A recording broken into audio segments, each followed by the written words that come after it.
नमस्कार, मी पंजाब डक. राज्यातल्या सर्व प्रथम शेतकऱ्याला सांगू इच्छितो की राज्यात सर्व दूरचा सध्या तरी पाऊस नाही.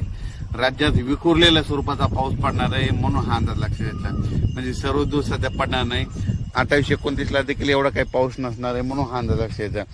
आणि त्याच्यानंतर 29 आणि 30 जूनच्या दरम्यान राज्यामध्ये म्हणजे सांगायचं झालं तर सोलापूर जिल्हा, लातूर जिल्हा, धाराशिव, बीड या भागामध्ये तिकडल्या भागामध्ये 29-30 तारखेला 29-30 जूनला पाऊस पडणार आहे म्हणून हा अंदाज लक्षात येतो. ते पण विखुरलेल्या स्वरूपात राहणार आहे, भाग बदलत राहणार आहे म्हणून हा अंदाज लक्षात येतं.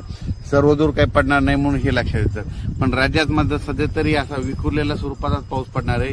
आणि ते कोकणपट्टीचा मात्र ते पाऊस म्हणजे ते कोकणपट्टीचा आणि तसाच इकडं नाशिकडला ते पाऊस तसं चालूच राहणार म्हणून हे लक्षात घ्यायचं. त्याच्यानंतर राज्यात जुलैच्या मग दुसऱ्या आठवड्यात मग चांगलं पावसाचं वातावरण तयार होणार आहे.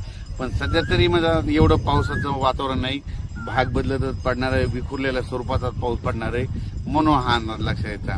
म्हणजे त्याच्यामध्ये काय होईल, ज्यांना पेरणी केलेल्याला जीवदान ठरणार आहे म्हणून हे लक्षात यायचं. आणि जमिनीमध्ये भरपूर ओल आहे. आणि काल देखील म्हणजे सांगायचं झालं तर विदर्भात खूप पाऊस झाला आणि त्याच्यामध्ये सर्व शेतकऱ्याला जीवदान भेटलं.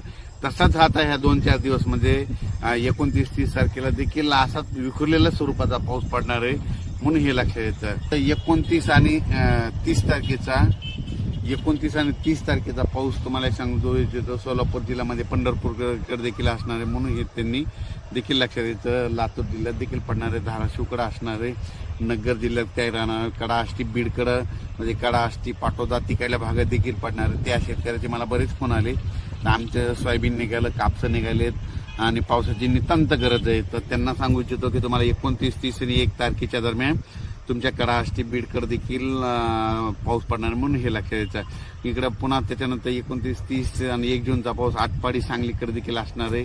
आणि त्याच्यानंतर कोकणपट्टीत मात्र सगळीकडेच राहणार आहे. पण राज्यात मात्र सर्वदूर पाऊस नाही पडणार, विखुरलेल्या स्वरूपाचा पडणार आहे. त्याच्यानंतर काही ठिकाणी ऊन देखील पडन, कडक ऊन देखील पडन. त्याच्यानंतर इगतपुरी, नाशिक आणि नंदुरबारचा हे पाऊस मात्र कायम राहणार आहे म्हणून हे लक्षात येतं. पण त्याच्यानंतर 1, 2, 3 जुलैच्या दरम्यान परत काय होणार विदर्भामध्ये, पूर्व विदर्भामध्ये नागपूर जिल्हा, नागपूर, वर्धा, भंडारा, गोंदिया, तसंच त्याच्यानंतर अमरावती, त्याच्यानंतर इकडं शेगाव, तसं नंतर घाटाच्या खाली जळगाव ह्या पट्ट्यामध्ये पुन्हा तिकडंच पाऊस पडणार. म्हणजे 1, 2, 3 जुलैचा म्हणजे सांगायचं झालं तर सर्वदूरचा सध्या पाऊस नाही, त्याच्यामुळे तिकडं पडणार हे लक्षात यायचं. विखुरलेल्या स्वरूपाचा असणार आहे म्हणून ही सर्व शेतकऱ्यांनी अंदाज लक्षात घ्यायचा. अचानक वातावरण बदल झाला, पुन्हा उद्याच्याला एक मेसेज दिला जाईल. धन्यवाद.